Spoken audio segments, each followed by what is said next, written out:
I just came out of the house, start on a long line, let the dog move away. And as the dog moves away, I'm gonna go and drop treats in different areas. So when she comes back to me, there's something rewarding to find.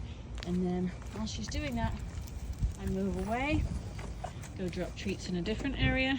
And then once she's eating that, I'm creating back and forth. This creates secure attachment in this environment. So if a noise happens or a dog comes into the environment, she's very dog reactive. Me moving away is getting conditioned so that when I move, she moves. Okay?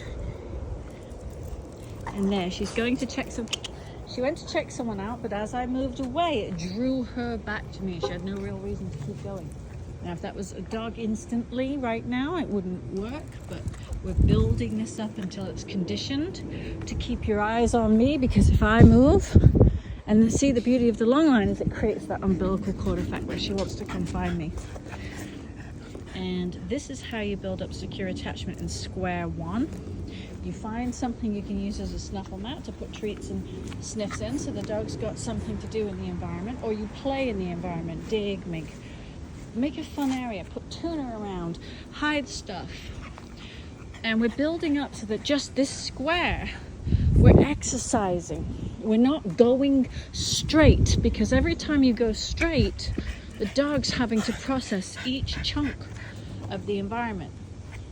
And the dog is looking at the environment instead of you. So what I'm building up is in this area where she's seen now several times, she's sniffed, she's looked, she's able to come get me.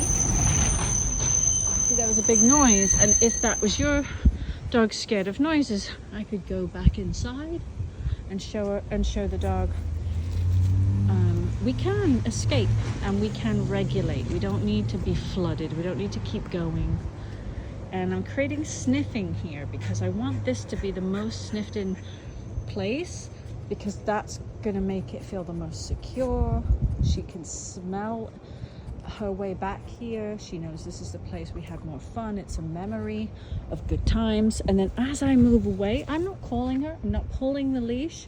I'm just waiting for her to notice that I'm gone and that I'm relevant again to her. Hi!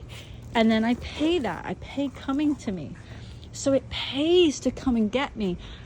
It also means that I'm not following her, so that I'm not following tension, I'm not dragging her. I'm creating movement and exercise without any tension on the leash. Does that make sense? And then when she comes to get me, I just start moving, and then I start paying every few times, so that she doesn't know when I'm going to pay her.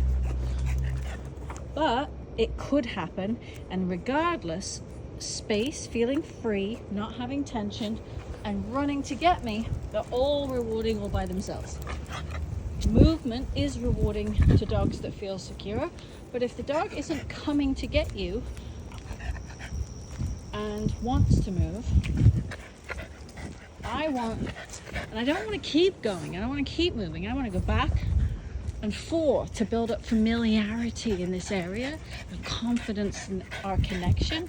Because I'll tell you what, if I went straight ahead, she'd go back to checking out and scanning for dogs.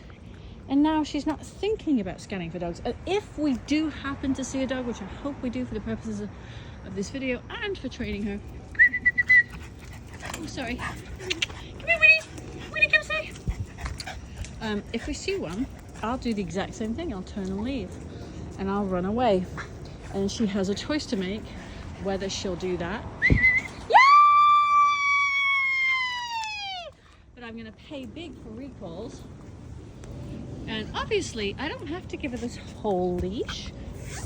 The way I use it is like a zip line. I run myself up the leash. I don't put tension on it.